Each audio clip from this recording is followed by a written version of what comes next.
Salut tout le monde, j'espère que vous allez bien les amis. On est parti pour une petite vidéo spéciale avant-match de ce déplacement cet après-midi du côté de Vallecas, 14h.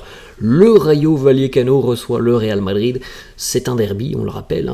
Alors c'est pas le derby le plus prestigieux de la ville de Madrid, mais ça reste tout de même un derby pour les merengues et un déplacement compliqué. On regarde la une du quotidien AS qui titre Un leader en Vallecas. Le leader à Vallecas cet après-midi. Vallecas, un terrain assez compliqué où le Real notamment s'était vu octroyer une défaite logique la saison dernière, une défaite sur le score de 3-2. Alors, je ne sais pas si vous vous souvenez de cette rencontre, moi je m'en souviens très très bien parce qu'il me semble que c'était le dernier match des merengues avant la Coupe du Monde 2022, puisque le match avait lieu je crois fin octobre 2022, donc c'était il y a un an et demi. Le dernier déplacement à Vallecas, ça avait été une défaite donc 3-2 avec un match catastrophique du Real, je m'en souviens, vraiment ça avait été terrible, le match des merengues qui avaient concédé d'énormes occasions, la défense avait été catastrophique.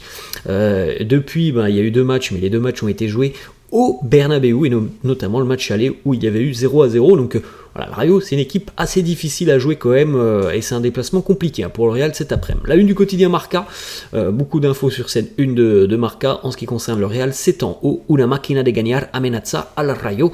Le Real, une machine de gagner qui s'amène du côté du Rayo. Le Real et ses 29 victoires en 35 matchs, toutes compétitions confondues, qui vont tenter de continuer à enchaîner sur la pelouse du Rayo, 14h cet après-midi. On regarde les amis, le groupe retenu par Carlo. Il y a des absents évidemment, alors des blessés et aussi des joueurs suspendus. On jette un coup d'œil donc aux absences: Courtois, Militao, Alaba, Rudiger, Mendy lui est suspendu, Bellingham lui aussi, Bellingham n'est pas là non plus pour cette rencontre face au Rayo. On en parlera un petit peu de Bellingham dans quelques instants. Vous pouvez jeter un petit coup d'œil aussi le groupe retenu par Carlo, avec notamment la présence du jeune Jacobo Ramon, le défenseur de la Castilla, plus d'un mètre 80, un jeune défenseur qui est de nouveau dans le groupe. On enchaîne avec des déclarations de Carlo en conf de presse hier. Il nous dit déjà, jouer face au Rayo à l'extérieur, c'est toujours difficile. Le Rayo a besoin de points, ils sont très très motivés. Nous devons jouer à notre meilleur niveau. Ça s'annonce franchement comme un déplacement compliqué aussi cet après-midi pour les merengues. On sait parfois que après un match de Ligue des Champions, ça peut être aussi compliqué de se remettre un petit peu dans le bain de la Liga. Il va falloir très rapidement s'y remettre parce que le Rayo va rentrer, on le sait, à fond dans cette rencontre et va rentrer dans la gueule des merengues. Il n'y a pas de doute là-dessus. Une petite stat d'ailleurs sur le Rayo, qui est la seule équipe cette saison à ne pas avoir encaissé de but face au Real. Pas compliqué, le Real a marqué sur tous ses matchs cette saison, sauf un, c'était à l'aller, lors du match face au Rayo, où il y avait eu beaucoup de situations côté merengue, mais ça s'était soldé sur un score de 0-0. C'était donc au match aller, comme je vous l'ai dit, l'année dernière le déplacement à Vallecas c'était une défaite, le match aller face au Rayo c'était 0-0, donc voilà, vous l'avez compris, cet après-midi ça va pas être une partie de plaisir pour les merengues, ce déplacement du côté de Vallecas. On enchaîne avec d'autres déclats de Carlo. Il nous parle d'Aurélien Tchouaméni. Il nous dit: Aurélien Tchouaméni ce n'est pas un défenseur central, mais le fait est qu'il montre beaucoup de choses lorsqu'il est amené à jouer dans cette position, et il se comporte très très bien. Il commence à s'y habituer et il s'y habitue même très rapidement. Ça montre aussi à quel point c'est un joueur intelligent.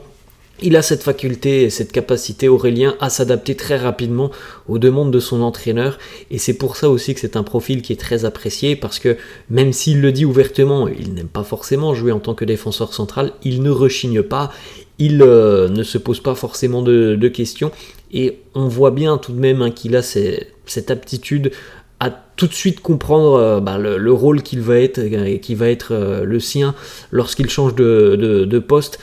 Ça prend parfois peut-être quelques minutes, comme face à Leipzig en tout début de rencontre, où il était un petit peu loin parfois sur les duels, mais il est très rapidement rentré dans sa rencontre et au final a sorti vraiment un bon match. On enchaîne, autre déclat de Carlo qui nous parle d'Arda Güler. Il nous dit: il va bien, il est en mesure de jouer, il est à un bon niveau. Il doit se battre maintenant avec les autres joueurs pour gagner sa place. Soyez patient avec lui. Voilà, déclat de Carlo. On en a parlé un petit peu hier d'Arda Güler. Alors on parlera évidemment de son avenir lorsque la fin de saison approchera. Maintenant, on a envie et on est tous très impatients qu'il y ait ce match en tant que titulaire pour lui et qu'on le voit encore un peu plus sur le terrain. On continue les amis avec une autre déclat de Carlo. Évidemment, il y a eu quelques questions sur l'annonce de Kylian Mbappé. Carlo qui nous dit et qui répond à la question, est-ce que tout ce qui se passe autour de Mbappé peut affecter un petit peu le vestiaire?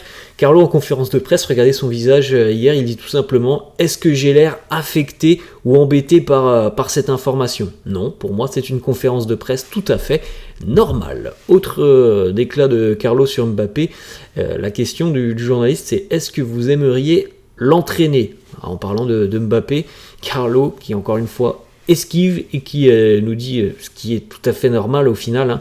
Moi, ce que je veux, c'est finir la saison en remportant le plus de trophées possible. On travaille tous très dur pour cela et il y a encore beaucoup trop de temps pour penser et envisager la saison prochaine. Ensuite, Carlo qui répond à la question d'un journaliste qui lui a cité cette déclaration de Zizou. Zizou qui avait dit que tous les grands joueurs peuvent jouer ensemble. Alors évidemment, la question elle a été tournée pour l'arrivée de Mbappé et de se dire qu'il y aura Mbappé, Vinicius, Rodrigo, est-ce qu'ils vont tous être en mesure de jouer ensemble? Carlo qui nous dit oui, les grands joueurs peuvent jouer ensemble, mais il faut surtout penser à maintenir cet équilibre. Tu as besoin de combiner la qualité et l'équilibre. C'est la chose la plus importante. Et c'est totalement vrai ce que dit Carlo.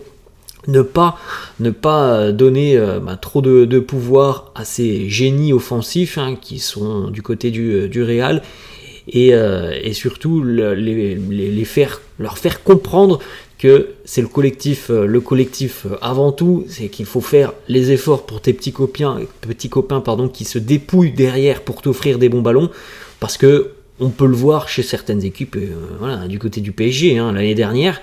Quand on avait, c'est pas souvent, c'était assez rare, mais quand il y avait les trois d'alignés devant, Mbappé, Messi et Neymar, et que dès lors qu'ils perdent un ballon offensivement, tu vois les trois qui baissent la tête comme ça, qui ne font aucun effort défensif, là franchement tu as aucun équilibre, et je peux te dire que tes petits copains qui sont derrière en défense et qui voient à chaque fois les mecs perdre un ballon offensivement, mettre les mains sur les hanches et surtout ne pas penser à venir les aider défensivement, je peux te dire que quand t'es défenseur, tu les as un petit peu comme ça, même si ce sont des génies devant, t'as franchement envie qu'ils viennent un minimum t'aider, et c'est pour ça il y a besoin d'avoir cet équilibre.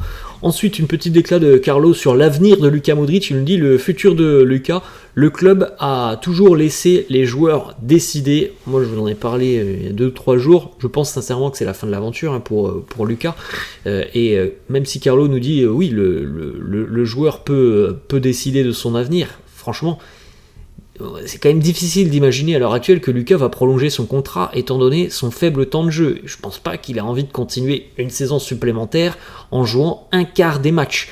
Donc même s'il a le choix, il aura l'opportunité de prolonger.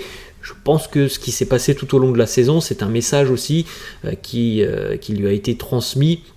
Maintenant il y a des jeunes qui arrivent, tu auras beaucoup moins de temps de jeu et je ne vois pas forcément la situation s'inverser l'année prochaine. On continue avec une petite information du quotidien Marca qui annonce que Jude Bellingham va vraisemblablement manquer aussi le prochain match de Liga la semaine prochaine face au FC Séville. Pour rappel, l'objectif fixé et le retour de Bellingham, c'était le match retour de Ligue des Champions début mars. On enchaîne avec une petite stat sur Rossellou. L'objectif de Rossellou cette saison, l'objectif qu'il s'est fixé, c'est d'atteindre la barre des 20 buts cette saison, puisque sur les 30 dernières années, c'est quand même une stat assez importante, sur les 30 dernières années, seuls 3 joueurs espagnols ont atteint la barre des 20 buts.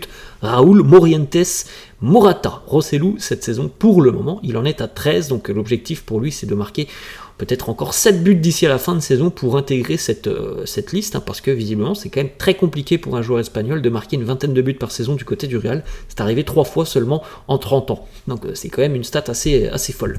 On continue avec cette information de Santi Aouna. journaliste Foot Mercato qui avait sorti l'information du départ de Mbappé il y a déjà à peu près un mois. Hier, il a annoncé que Florentino Pérez avait annoncé au vestiaire du Real que Kylian allait arriver.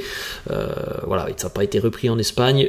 Évidemment, personne n'a communiqué du côté du Real, mais voilà, selon Santi Aouna, l'annonce a été faite hier. On regarde, les amis, avec les compos d'équipe probables du déplacement cet après-midi au Rayo, la compo de Marca: Lunin, Tchouaméni, Nacho en charnière, Carvajal à droite, Fran Garcia à gauche, Kroos, Cama, Valverde et Rossellou, pointe basse, Vinicius et Rodrigo. La compo du quotidien: As, Lunin dans les buts, Nacho, Tchouaméni, Carvajal à droite, Fran Garcia, Cama, Valverde, Modric, Brahim, Vinicius, Rodrigo, qu'on n'a pas tout à fait les mêmes compos entre Marca et As. Et on termine avec cette petite photo de Kaka, qui s'amuse très très bien, Kaka, puisqu'il est en train de construire tout simplement le Bernabeu en Lego. Voilà les amis, la fin de cette vidéo. J'espère que ça vous a plu. N'hésitez pas, comme d'hab, à lâcher un petit pouce bleu, n'hésitez pas non plus à vous abonner à la chaîne. Je vous laisse et je vous dis à la prochaine. Ciao.